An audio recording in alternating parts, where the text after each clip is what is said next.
नमस्कार दोस्तों, आज हमारा टॉपिक है वो प्रश्नावली 1.2। इसके पिछले वीडियो में जो है हमने 1.1 को पढ़ा था। अगर आप उस वीडियो को नहीं देखे हैं तो वहाँ पर जाकर आप देख सकते हैं। तो पहला क्वेश्चन है, निम्नलिखित संख्याओं को अभाज्य गुणनखंड के रूप में व्यक्त कीजिए। पहला क्वेश्चन जो है 140 का अभाज्य गुणनखंड व्यक्त करना है। तो ये बड़े से जो है पहले जो है बड़े अंकों से काटा गया है, जो कि सरल नहीं होता है, इसलिए हम पहले जो है छोटी संख्या से काटेंगे। तो 140 दो का करेंगे तो 70 बार जाएगा, 70 का 2 बार जाएगा, 70 दूना 140, फिर 35 यानी कि 2 का 35 बार जाएगा, फिर 5 बार जाएगा, फिर 7 बार जाएगा।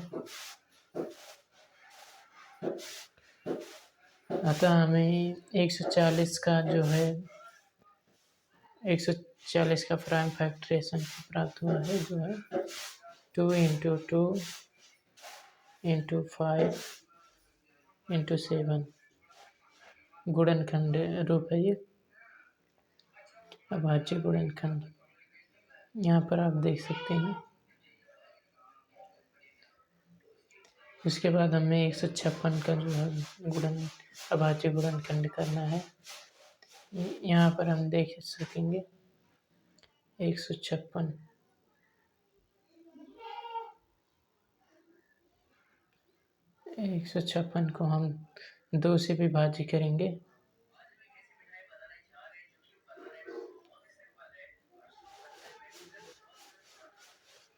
तो 2 सत्ते 14, 1 2 8 16, फिर 2 बार जाएगा क्योंकि यह लास्ट अंक सम है। 2 2 3 6, 1 बचा है, 2 9 18 39,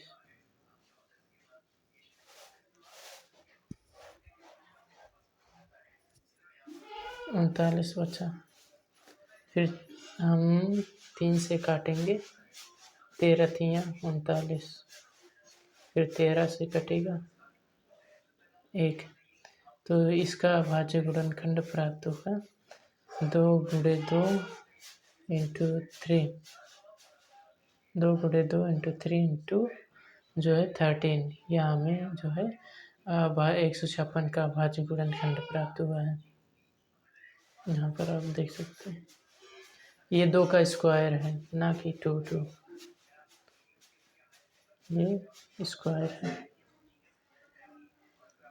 उसके बाद 3825 का गुणनखंड अभाज्य गुणनखंड रूप लिखना है। तो हम पहले जो है छोटे अंकों से काटेंगे। इसमें पहले जो है बड़े अंकों से काटा गया है। तो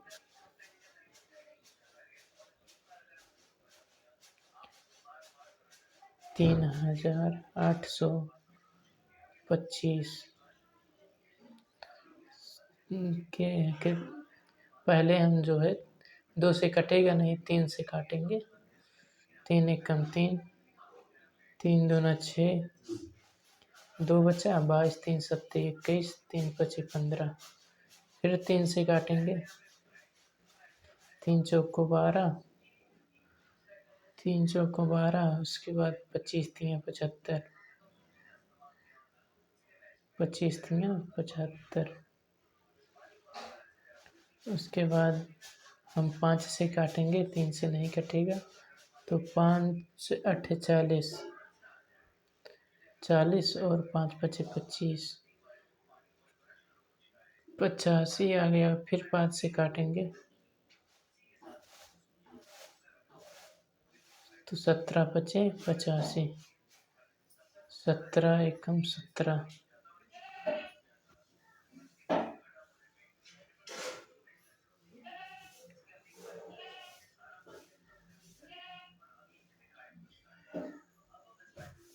तो 17 एकम 17 हो गया था। इस प्रकार हमें 3825 का गुणनखंड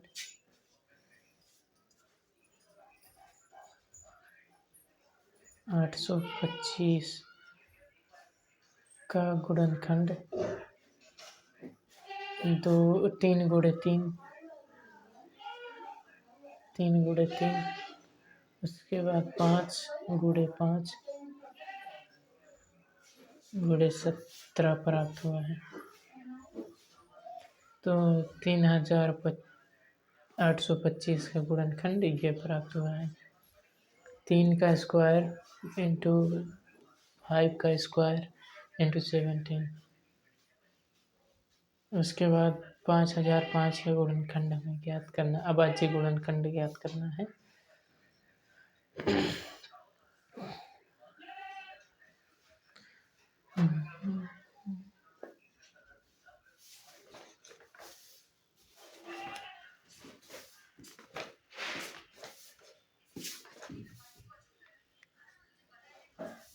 दो क्वेश्चन जो है आपके लिए छोड़ दे रहा हूँ, उसको आप ही लगाइएगा और इसका जो है आंसर आप कमेंट सेक्शन में ज़रूर दीजिएगा।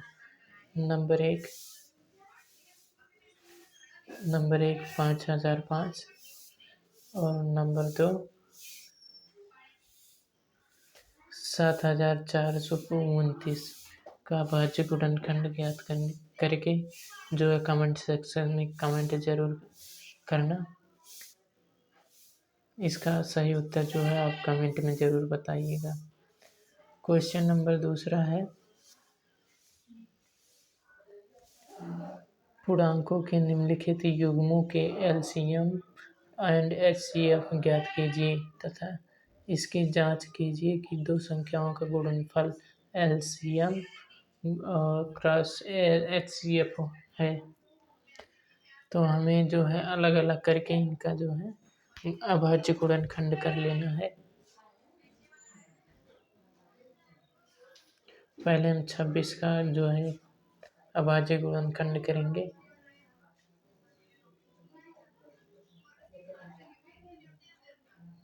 26 तो 2 13 दूनी 26, फिर 13 स्वयं से कटता है इसलिए 13। तो इसका जो है 26 का अभाज्य गुणनखंड 2 × 13 प्राप्त हुआ है। 91 का अभाज्य गुणनखंड करने पर 7 से कटेगा, 13 7 91, 13 स्वयं से कटता है, 13 एकम 13। अतः 91 का अभाज्य गुणनखंड 7 × 13 प्राप्त हुआ है। सार्वगुणनखंड की बात करें, सार्वगुणनखंड यानी कि HCF हमें 13 प्राप्त हुआ है, क्योंकि दोनों में जो है 13 कॉमन है, दोनों में 13 कॉमन है, इसलिए HCF जो है 13 प्राप्त हुआ है। उसके बाद LCM हम ज्ञात करेंगे। LCM ज्ञात करने के लिए जो है जो कॉमन मिलता है उसे ले लेते हैं एक बार, और जो नहीं रहता उसे भी ले लिया जाता है। कॉमन को एक बार लिया जाता है, जो दोनों में पाया जाता है उसे एक बार लिया जाता है। जैसे कि यहाँ 13 एक बार लिया गया है, 13 का HCF जो होता है ये, क्योंकि इसका जोड़ा है इसीलिए एक बार लिया गया। LCM ज्ञात करने के लिए तो 2 यहाँ से लिया गया है, 2 ये रहा। उसके बाद 7 इंटू, उसके बाद दोनों का जोड़ा लेकर 13। अब तीनों का आपस में गुणा कर दिया जाएगा। 2 सत्ते 14, 14 13 में 182, अतः यह LCM हो गया। LCM। अब साध्यता की जांच कैसे की जाती है?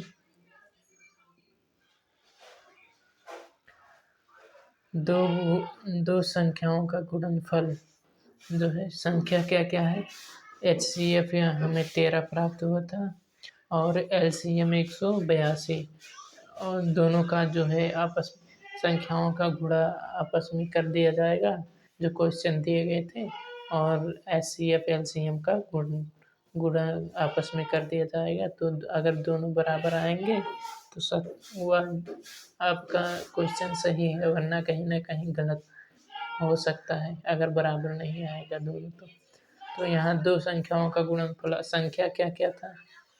संख्या हमारा था 26 और 91।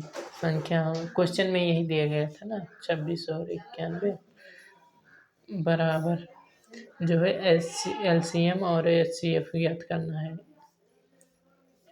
यहाँ पर LCM और HCF इंटू 13 इंटू 182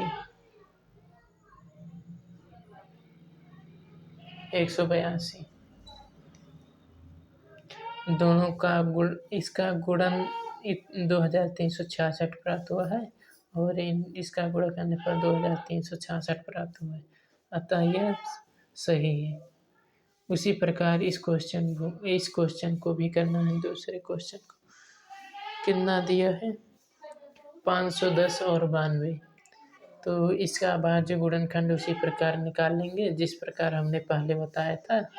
उसके बाद उसका जो है HCF ज्ञात करेंगे। तो इसमें जो दोनों का गुणनखंड करने पर हमें ये प्राप्त हुआ, दोनों का गुणनखंड 510 का वो अभाज्य गुणनखंड ये है और 92 का अभाज्य गुणनखंड ये है। तो दोनों में जो कॉमन होता है वही हमारा HCF होता है। उसके बाद LCM ज्ञात करने के लिए जो कॉमन होता है उसे एक बार लिया जाता है। जैसे कि यहाँ पर दो कॉमन है तो हम इसे एक बार लेंगे। यहाँ पर एक और दो है जो कि कॉमन नहीं है तो उसे भी ले लेंगे। उसके बाद 3 कॉमन नहीं है उसे भी ले लेंगे। उसके बाद 5 ले लेंगे यहाँ पर। उसके बाद 17, उसके बाद 23। तो सभी का जब आप गुणा करेंगे तो हमें 23,460 प्राप्त होगा। अब हमें सत्यता की जांच करना है। एक तरफ दो संख्याओं का गुणनखंड जो करना है तो N1 N2 माना दो संख्याओं का गुणनखंड जो है N1 N2 और उसके बाद equal to LCM into HCF दो संख्याओं का। हमें दो संख्या क्या क्या दिया गया था क्वेश्चन में? 510 और 92। कितना? 510 और 92 और LCM हमें 2 प्राप्त हुआ है। HCF 23,460 प्राप्त हुआ है। दोनों का आपस गुणा करने पर जो है 46,992 प्राप्त होगा और इसका भी 46,992 प्राप्त होगा। अतः यह दोनों जो है आपस में बराबर हैं।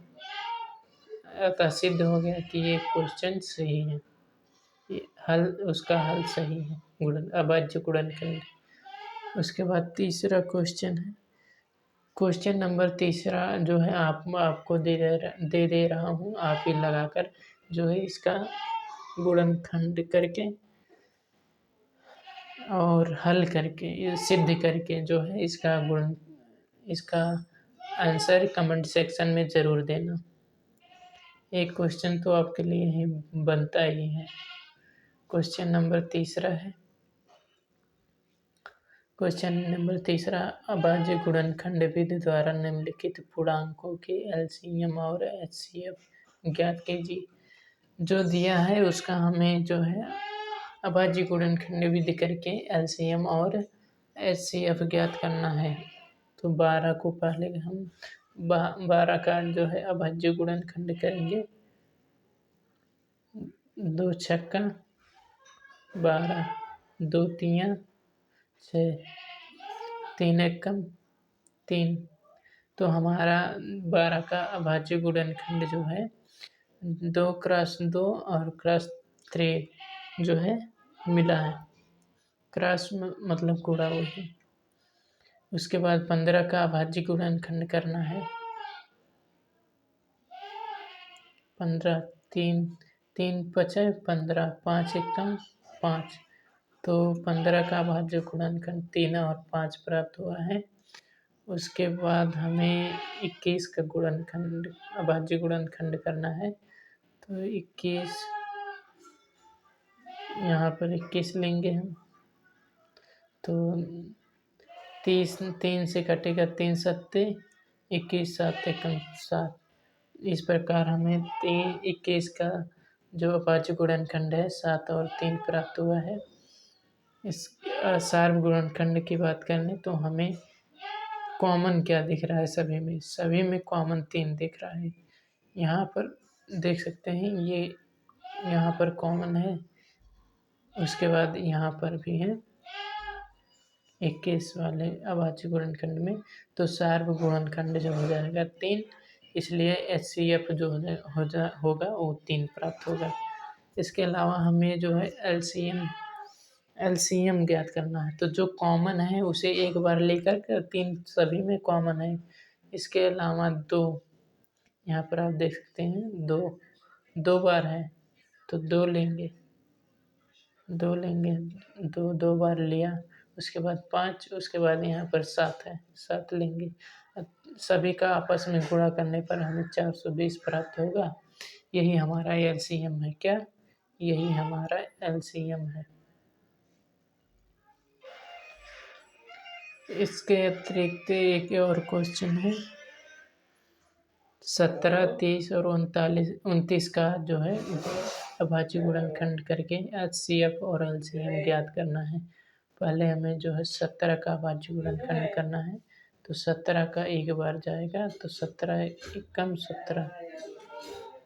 17 का एक बार जाएगा, तो 1 और 17 का अभाज्य गुणनखंड जो होता है 1 और 17। उसके बाद 23 का अभाज्य गुणनखंड 1 और 23 होता है। 23 का अभाज्य गुणनखंड 23 और 1 होता है। उसके बाद 29 का अभाज्य गुणनखंड 29 और 1 होता है। 29 और 1,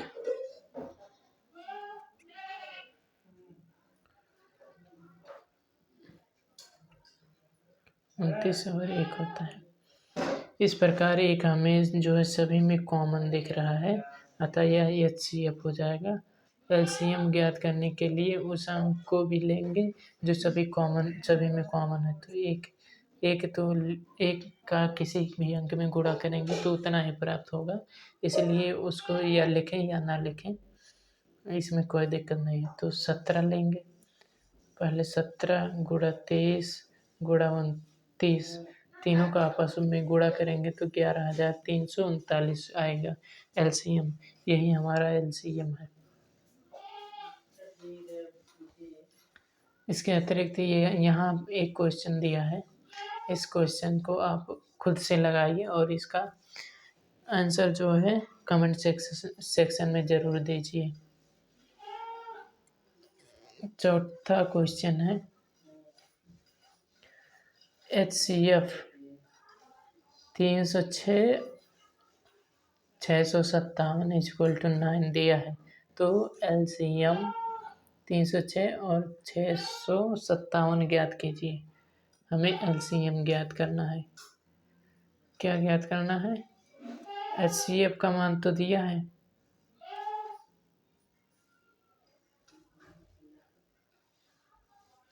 एक को हम मान लेते हैं N1 और N2। फार्मूला है 2 अभाज्य गुणनखंड, 2 का गुणनखंड, 2 अभाज्य संख्याओं का गुणनफल = LCM × HCF होता है। तो हमें LCM निकालना है। हमें ये N1 N2 पता है और HCF पता है, तो इसी से हम LCM निकाल लेंगे। LCM =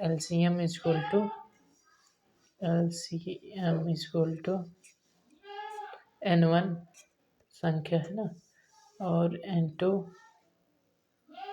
अपान ये इधर चला आएगा यहाँ पर, तो हो जाएगा HCF। तो N1 हमें पता है 306 और N2 667, HCF हमें 9 दिया गया है। तो इसे हल करने पर जो है हमें LCM प्राप्त होता है 22,338। इसे कैसे हल किया गया है, पहले जो है 9 से काटेंगे, 9 से तो 9 त्रिक 27, 27 3 9 चौक 36,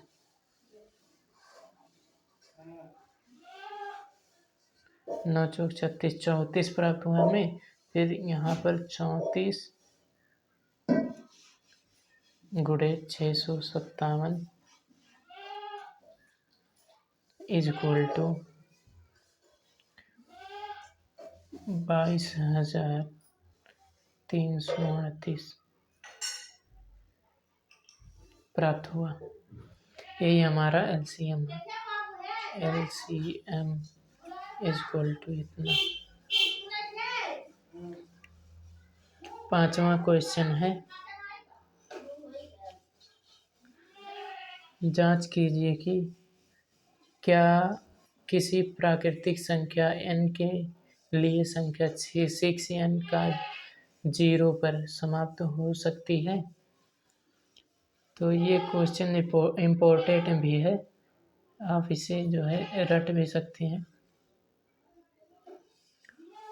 6n हल दिया है, 6 पर पावर n का अभाज्य गुणनखंड 2 × 3 का whole upon n power n जो है, जबकि कोई प्राकृतिक संख्या जो 0 पर समाप्त होती है उसके अभाज्य गुणनखंड 2 × 5 का होल पावर n के रूप का होता है। अतः 6n 0 पर समाप्त नहीं होगी। 6 पर पावर n 0 पर प्राप्त नहीं होगी।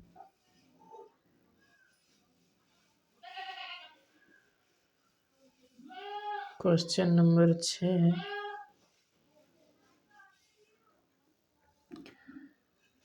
व्याख्या कीजिए कि 7 × 1 × 13 + 13 और 7 × 6 × 5 × 4 × 3 × 2 × 1 + 5 का अभाज्य संख्या क्यों है?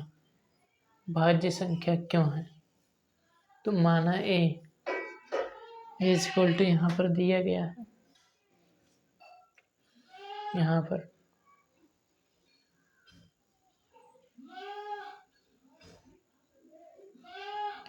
A इज इक्वल टू ये और इसे B मान लेते हैं, इसे B मान लेते हैं। तो माना A बराबर, इसका सॉल्यूशन करने पर इसका जो है हम हल कर देंगे, जो प्राप्त होगा उसे A मानेंगे, उसके बाद B को हल करने पर जो प्राप्त होगा उसे हम B मानेंगे। ठीक है, हमें इतना प्राप्त हुआ, जो प्राप्त होगा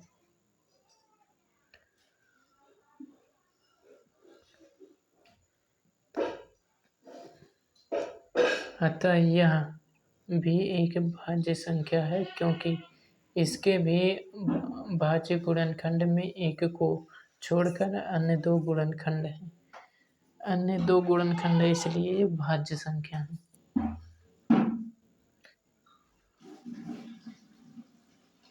क्वेश्चन नंबर 7 है, किसी खेल के मैदान के चारों ओर एक वृत्ताकार पथ है। इस मैदान का एक चक्कर लगाने में सोनिया को 18 दिन लगते हैं, जबकि इस मैदान का एक चक्कर लगाने में रवि को 12 मिनट लगते हैं। मान लीजिए कि वे दोनों एक ही साथ या एक ही स्थान और एक ही समय पर चलना प्रारंभ करके एक ही दिशा में चलते हैं। कितने समय बाद वे पुनः प्रारंभिक स्थान पर मिलेंगे?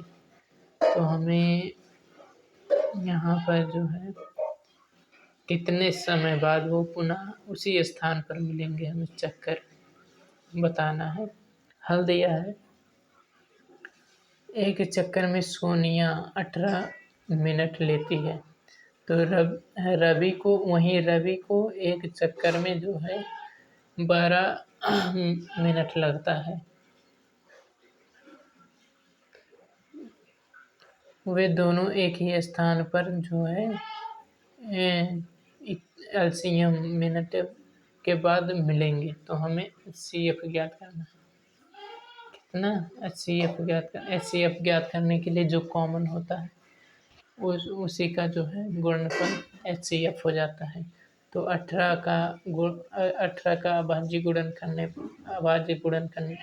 पर, उसके बाद 12 का अभाज्य गुणनखंड करने पर, 12 का अभाज्य गुणनखंड 2 × 3 और 18 का अभाज्य गुणनखंड 2 × 3 दोनों में जो कॉमन मिले वही हमारा एचसीएफ हो जाता है। तो यहाँ पर 2 कॉमन मिल रहा है, 2, उसके बाद 3 कॉमन मिल रहा है, तो दोनों का गुणनफल जो होता है वही एचसीएफ हो जाएगा। एलसीएम ज्ञात करने पर वही फार्मूला हम अप्लाई करेंगे। एचसीएफ मिल गया है, तो N1 into N2 divide by 6 HCF, ये क्या है? एचसीएफ फार्मूला आपको याद होना चाहिए। एलसीएम इक्वल टू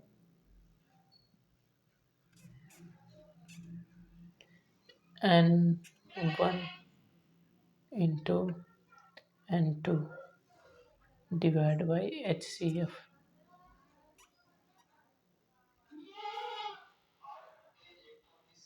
यहाँ से हम इसे जब हल करेंगे 6 एकम 6, 6 3 18, तो 12 3 36, 12 3 36 मिनट बाद जो है दोनों आपस में एक जगह पर मिल जाएंगे। उसके बाद प्रश्नावली अगला है, वो हम अगले वीडियो में पढ़ेंगे। पहले हम प्रश्नावली 1.2 को जितने भी क्वेश्चंस दिए गए हैं आप हल करके जो है उसका उत्तर कमेंट सेक्शन में ज़रूर दीजिएगा। धन्यवाद।